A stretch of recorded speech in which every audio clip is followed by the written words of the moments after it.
Espectro, de Charles Dickens. Tradução de Elzy Lessa. Voz Iba Mendes. Olhe cá, ouça. Quando falou assim, a voz que eu chamava estava de pé à porta de sua casinha, empunhando a bandeirola que conservava enrolada num pauzinho que desempenhava as funções de haste. Era tal a configuração do terreno que não parecia possível que pudesse ter dúvidas sobre a procedência da minha voz. Contudo, o homem, longe de erguer os olhos para o lugar em que me achava, à borda da trincheira, precisamente sobre a sua cabeça, deu meia volta e olhou em direção à vila. Olhe cá, ouça. Só então deixou de esquadrinhar a linha. Girou de novo sobre os calcanhares e, deitando a cabeça para trás, distinguiu-me por cima do seu observatório. Há algum caminho que me permita descer até aí para travarmos conversação um pouco mais de perto? Houve uma pausa então. O homem examinava-me com profunda atenção. Por fim, apontou-me com a bandeirola um ponto situado a 200 ou 300 toesas à esquerda. All right, muito bem, exclamei, e dirigi-me ao lugar indicado. Lá, depois de muito olhar em torno de mim, descobri um estreito caminho, toscamente talhado em zigue-zague, e comecei a segui-lo.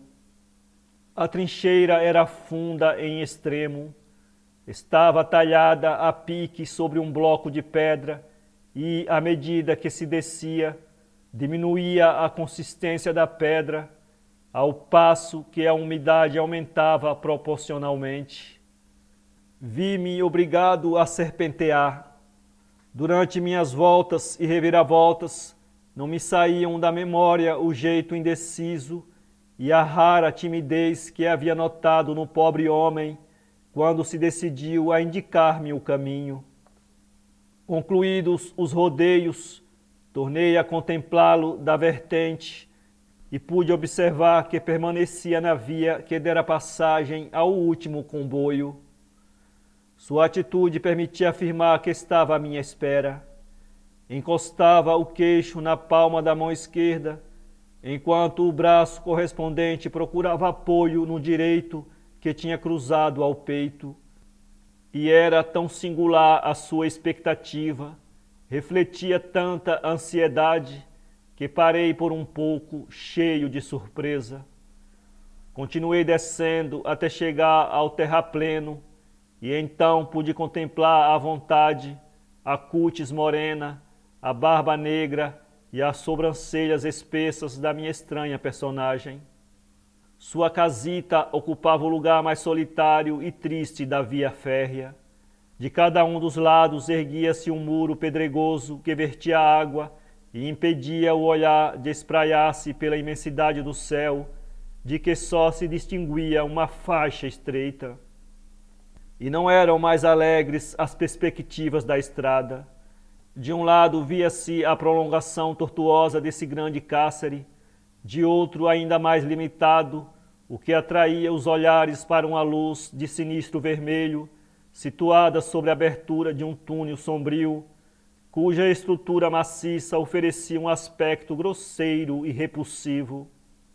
Os raios solares ali chegavam minguados e amortecidos, respirava-se um cheiro subterrâneo, um vento fúnebre que me gelou o sangue nas veias soprava daquela boca escura. Estremeci, apossou-se de mim a ideia de que já não estava no mundo dos vivos. O interpelado permanecia fixo no mesmo lugar. Cheguei-lhe ao lado, consegui tocar-lhe, mas perseverou indefinidamente na sua primitiva imobilidade. Enquanto não parei, permaneceu quieto em seu lugar. Depois retrocedeu um passo e levantou a mão, mas não tinha deixado um só instante de assestar nos meus olhos o olhar desvairado dos seus. É bem solitário este posto, disse-lhe eu. Já lá de cima, quando o descobri, foi o que me pareceu. Poucas visitas terá por aqui, não é verdade? mas nem isso lhe serão desagradáveis, pelo menos é o que me parece. Sou um sujeito cuja vida decorre entre horizontes bem limitados. Por fim, consegui alcançar a liberdade e minha curiosidade arrasta-me apaixonadamente ao exame cuidadoso das grandes construções ferroviárias. Tais investigações, inteiramente novas para mim, satisfarão minha ignorância com a maior precisão. Disse-lhe aproximadamente essas palavras. Estou longe de reproduzi-las com absoluta fidelidade. Nunca fui muito forte na arte de entabular conversações, e nessa ocasião menos do que nunca, pois o interpelado tinha certa expressão pouco tranquilizadora que me infundia medo. Voltou-se para registrar com exagerada solicitude o lugar em que permanecia fixa a luz vermelha que só alumiava as proximidades do túnel, como se fizesse pouco caso dos outros objetos naquelas ermas paragens. Por fim, dirigiu-me novamente o olhar. Está também a seu cargo a vigilância e cuidado desse sinal? Perguntei-lhe. Respondeu em voz calma. O quê? Pois não sabia? Era tão insistente a fixidez do seu olhar e tão intensa a sombra que lhe escurecia o rosto, que me cruzou pela mente uma suspeita singular. Devia considerar como a um homem aquele ser que estava diante de mim? Não seria um fantasma? Mais tarde pensei que devia sentir-me contagiado pelo seu aspecto. Coube-me então a vez de retroceder um passo. Isso provocou no desgraçado os sinais mais inequívocos de terror. Eu lhe metia medo. Essa descoberta pôs fim às minhas suspeitas extravagantes. O senhor me olha, disse-lhe com um sorriso forçado, como se eu lhe fizesse medo. Parece-me que já o vi antes. Onde? Indicou com a vista a luz vermelha. Ali? Perguntei-lhe. Sim, respondeu num gesto mudo de assentimento e sem tirar de mim os olhos ansiosos. Mas, bom homem, que é que eu poderia ir fazer ali? Ainda que fosse possível, creia que isso nunca me ocorreu e que nunca em toda a minha vida pus os pés naquele lugar. Posso jurá-lo, disse. Estou bem certo disso e posso jurá-lo. Por fim, pareceu que estas palavras tinham desfeito o gelo entre nós. Daí em diante respondeu com desembaraço às minhas perguntas. Fiz-me entrar na sua casinha, onde tinha um fogão, uma estante para o registro do serviço, um livro em que se estampava determinadas observações e um aparelho telegráfico composto de um mostrador com setas indicadoras e uma campainha de chamada. O digno e excelente homem ter-me-ia merecido o conceito de empregado competentíssimo nas suas funções, se não tivesse suspendido por 2 vezes suas respostas, empalidecendo para olhar para a campainha, que no entanto permanecia muda nesses momentos, e não tivesse aberto a porta de sua vivenda, fechada unicamente para evitar a insalubre umidade, desejoso de olhar de fora a chama vermelha da entrada do túnel. De ambas as vezes acompanhou seu regresso para junto do fogão com aquele gesto inexplicável que lhe havia observado, sem poder defini-lo, quando nos olhamos à distância, eu das minhas alturas, ele das suas profundidades. Alegro-me de acreditar, disse-lhe ao levantar para partir, que encontrei aqui um homem satisfeito com a sua sorte. Era intenção minha induzi-lo a fazer-me qualquer comunicação. Sim, realmente, foi assim em outros tempos, respondeu. Mas agora, acrescentou com essa voz apagada que havia empregado antes, estou inquieto, senhor, a inquietação me devora. Teria querido talvez retirar as suas palavras, mas já era impossível. Estavam irremissivelmente pronunciadas. Aproveitei-me delas imediatamente. Por quê? Qual a causa da sua inquietação? É muito difícil explicá-la, cavalheiro. Custa-me indizivelmente falar deste assunto. Se o Senhor tornar a visitar-me de novo, tentarei expandir-me. Acredito, desejo vivamente voltar. Quando quer que eu apareça? Abandono este posto muito cedo, mas às 10 horas da noite estarei de volta. Virei amanhã às 11. Agradeceu-me e acompanhou-me até a porta. Porei à vista a minha luz branca, disse-me surdamente, conforme o seu costume, até que o Senhor acerte com o caminho. Quando o encontrar, não grite, e ao regressar, quando se encontre no ressalto da trincheira, não o faça também. As maneiras e o som da sua voz pareciam me aumentar o aspecto glacial daquele lugar. Limitei-me a responder-lhe: muito bem. Não se esqueça, continuou, quando vier amanhã à noite, não há necessidade de fazer barulho.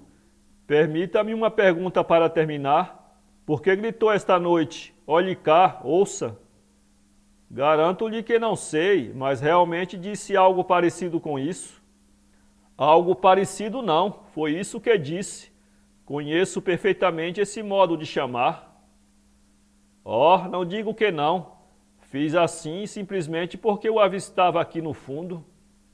Só por esse motivo? Que outro poderia ser? Não lhe pareceu que alguém lhe ditava essas palavras, que obedecia de certo modo a uma influência sobrenatural? Não.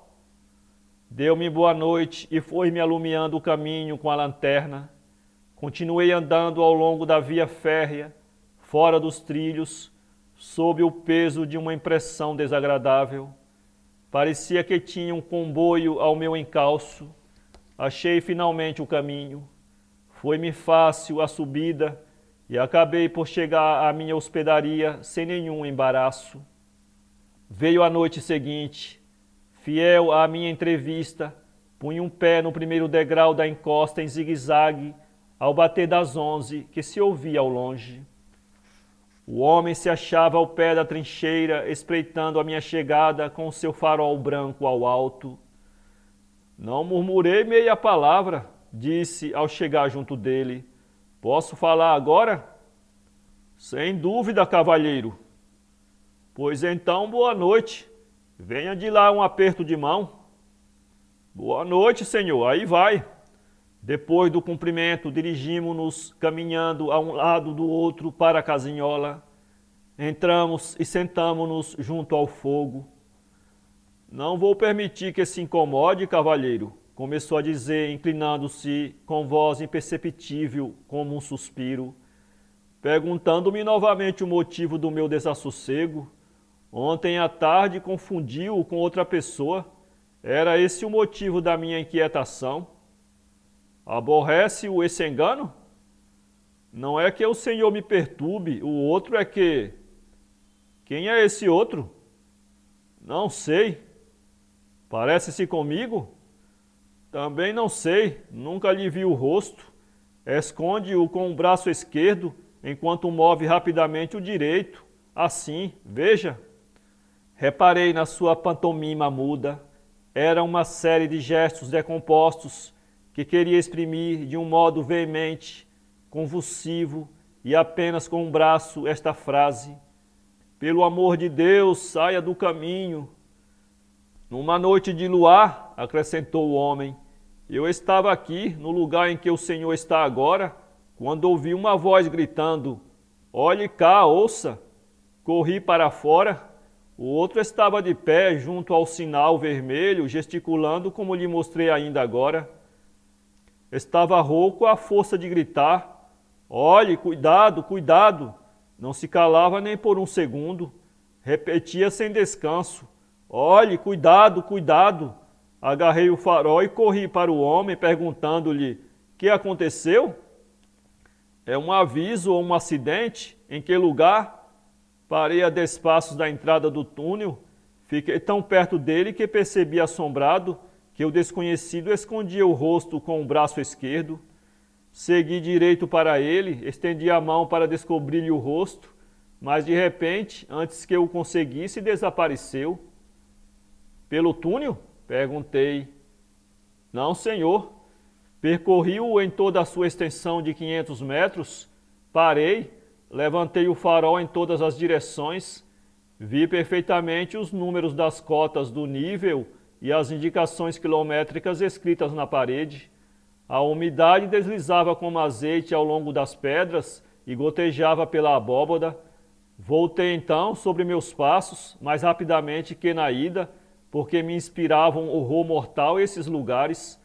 Depois de ter revistado minuciosamente os arredores da luz vermelha, sem abandonar um minuto o meu farol regulamentar, subi até o sinal. Nada. Desci de novo e fui telegrafar. Filo por 2 vezes. Alarma, que está acontecendo? E de ambas as vezes me transmitiram a resposta costumeira, sem novidade. Enquanto o guarda-chaves falava, parecia-me que um dedo gelado me percorria lentamente a espinha. Resisti quanto pude a essa sensação, esforçando-me por dar a entender ao infeliz que semelhante aparição fora o resultado de uma ilusão de ótica e que aquele grito imaginário podia bem ter sido causado pelo ruído do ar ao chicotear os fios do telégrafo ou ao chocar-se com as altas paredes, arrancando ao silêncio da noite as suas notas lúgubres de harpa eólia. Deixou-me acabar movendo a cabeça, mas sem dar sinais de impaciência. Depois, ao cabo de alguns instantes, observou-me que conhecia perfeitamente o ruído dos fios vibrados pelo impulso do vento. Ninguém como ele tão capaz de distingui-lo, pois tinha passado ali sozinho em vigília muitíssimas e intermináveis noites de inverno. Disse-me, além disso, que não tinha acabado ainda a sua narração. Pedi-lhe que me perdoasse a interrupção, e ele então, apoiando suavemente a mão no meu braço esquerdo, prosseguiu lentamente. 6 horas depois da aparição, ocorreu um desastre memorável na via, e ao cabo de outras 2, retiraram os mortos e feridos do túnel, depositando-o no mesmo lugar em que tinha visto o fantasma. Estremeci da cabeça aos pés, contudo consegui dominar-me. Certamente, disse-lhe, não há dúvida de que houve uma coincidência notável, capaz de impressionar profundamente a sua imaginação, mas é igualmente exato que muito frequentemente ocorrem casos parecidos. Observou-me novamente que ainda não terminara. O que lhe contei, prosseguiu, pondo-me outra vez a mão no braço e dirigindo-me por cima do ombro um olhar insistente. Ocorreu há 1 ano já, 6 ou 7 meses depois, quando não havia voltado a mim ainda da minha surpresa, nem me achava reposto da passada emoção, uma madrugada ao amanhecer, achando-me no interior da minha barraca, olhando para a luz vermelha, tornei a ver o espectro. Guardou silêncio por um pouco e cravou em mim o seu olhar. Vamos a ver, ocorreu algum outro acidente depois dessa ressurreição? Tocou-me várias vezes com a ponta dos dedos, movendo sempre a cabeça com uma lentidão de espectro que me gelava o sangue nas veias. Naquele mesmo dia, cavalheiro, continuou, à passagem de um trem que saía do túnel, observei num compartimento movimentos decompostos de mãos, de cabeças, numa palavra, uma agitação extraordinária. Dei sinal de parada. O maquinista deu imediatamente contravapor e apertou os freios. O trem, contudo, andou ainda 100 ou 150 metros. Deitei a correr e ouvi efetivamente gemidos e lamentos desesperados. Uma linda mulher tinha sido assassinada num vagão. Trouxeram-na ao meu posto e deixaram-na aqui onde conversamos agora. Involuntariamente puxei minha cadeira para trás e não tirei dele os olhos. Cavalheiro, esta é a pura verdade. Conto-lhe o acontecimento com toda a precisão. Já não conseguia falar nem pensar. Fora, o vento e os fios do telégrafo ajuntavam ao horror da narração o acompanhamento de sua voz lastimosa e prolongada. E o homem concluiu: julgue o senhor se posso ter ânimo sereno. Há uma semana reapareceu a visão e de então para cá não deixou de apresentar-se diante dos meus olhos de quando em quando. Na luz vermelha? Sim, no sinal de perigo. E o que faz ali? Mais veementemente ainda, se é possível, repete os gestos de angústia, como que dizendo: pelo amor de Deus, saia do caminho. Já conhece agora, acrescentou, a causa do meu desassossego? Não tenho trégua nem descanso. O desconhecido me chama por vários minutos consecutivos, empregando sempre o seu grito desesperado: ouça cá, cuidado! Agita o braço e dá alarma com a campainha. Ao ouvir estas palavras, interrompi-o. Diga-me, senhor, se a campainha tocou ontem à tarde, quando me aproximava daqui, a hora em que o senhor saiu? 2 vezes. 2 vezes? Repliquei. Isso prova o quanto a sua imaginação está desorientada. Eu era todo olhos e ouvidos. Pois bem, tão certo como eu estou vivo, a campainha não tocou essas 2 vezes. Não, nem tocou dessa vez, nem das anteriores. Está claro que toca, mas quando se comunicam com o senhor dos postos vizinhos. Maneou a cabeça. Não me engano nisso, cavalheiro, replicou. Nunca confundi a chamada do fantasma com a de meus companheiros. A vibração daquela é especial, não se transmite pelos fios. Não digo que ele toque a campainha, mas que soa não há dúvida. Não há nada de singular em que o senhor não a tenha ouvido. Eu, por minha parte, ouvia-a exatamente como a ouço sempre, muito bem. E quando saiu para fora, viu a aparição? Vi. As 2 vezes? As 2, afirmou com plena convicção. Quer sair comigo e olhar agora? Mordeu os lábios, mas levantou-se. Abri a porta, detendo-me um momento no limiar. Meu interlocutor ficou a alguma distância. Tudo permanecia no seu respectivo lugar: a luz do sinal, a abóbada do túnel, a parte enorme impregnada de umidade. Tudo permanecia o mesmo à luz das estrelas. Vê qualquer coisa de anormal? Perguntei, fixando-lhe atentamente o rosto. Tinha os olhos muito abertos, talvez não tanto como os meus, que ergui ao mesmo tempo que ele, na direção temida. Não, respondeu, não vejo nada. Bem, disse eu, estamos de acordo. Entramos novamente e tomamos lugar junto ao fogo.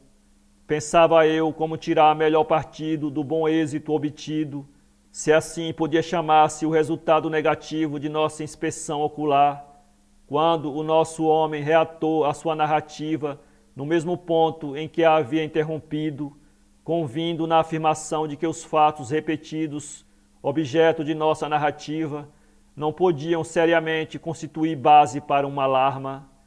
Foi um novo embaraço para mim. Isso aumenta, cavalheiro, a espantosa confusão em que me acho. Não cesso de perguntar-me o que quererá anunciar o fantasma?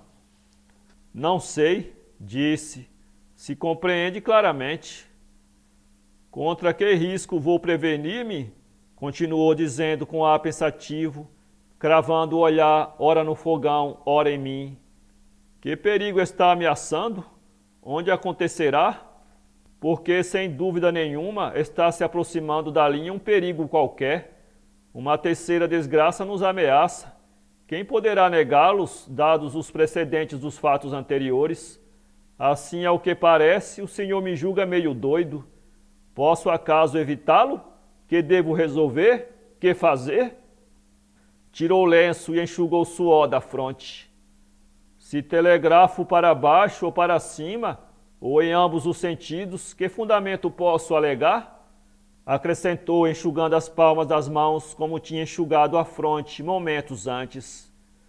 Só criarei confusão, a mesma que experimento eu, sem vantagem nenhuma, em favor do próximo, e hão de julgar-me louco. Veja o senhor, dá-se o seguinte: telegrama, perigo, atenção. Resposta, que perigo? Onde? Telegrama, não sei, mas pelo amor de Deus estejam de sobreaviso. Despedi-me do emprego. Poderia suceder outra coisa? Causava dó a agitação do infeliz. Ao vê-lo assim, entendi que, por uma questão de caridade, e por assim o exigir a segurança do público, o que havia a fazer, em primeiro lugar, era acalmar o pobre homem. Deixando, pois, para outra ocasião discutirmos se era real ou ilusória essa necessidade, procurei persuadi-lo de que todo empregado fiel e perito no cumprimento de seus deveres procede sempre corretamente e que, tendo ele perfeita consciência de sua obrigação, devia ficar tranquilo e sem inquietar-se pelo inexplicável das aparições. Minha tática deu melhor resultado que a oposição às suas supersticiosas convicções. Acalmei-o. As exigências do serviço e os incidentes próprios de tais ocasiões reclamavam-lhe todo cuidado. Eram 2 horas da madrugada. Deixei-o então, não sem haver me oferecido antes para ficar em sua companhia até o amanhecer, mas ele não consentiu nisso. No dia seguinte, estava tão linda a tarde que me apressei a sair depois do jantar para aproveitar-lhe a beleza. Ia caindo o sol quando tomei o caminho que, através dos campos, levava até a encosta que dava acesso à via férrea. É questão de mais 1 hora, pensei. Em 30 minutos chegarei até ali e em outros 30 terei regressado do meu passeio, que não terá durado grande coisa. Conto falar com o meu guarda-chaves no momento mais propício. Antes de terminar o meu caminho, assomei ao parapeito da trincheira e olhei maquinalmente para o fundo, exatamente no mesmo lugar em que interpelei pela primeira vez tão estranha personagem.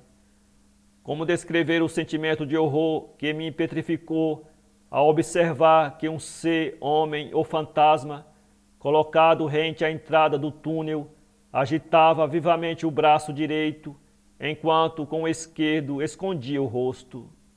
O indizível espanto que esta visão me produziu durou um momento só, pois não demorei a ver que não era ilusão nenhuma, como dava a entender um grupo de indivíduos aos quais se dirigia a personagem que primeiro avistei. Esta, naturalmente, com os seus gestos, pretendia explicar-lhes o acontecido. Ainda não se percebia o luzir vermelho do sinal. Divisava vagamente do lado do poste uma espécie de barriquinha construída com espeques de madeira e uma tela de lona embreada. O seu vulto não era maior que uma cama pequena.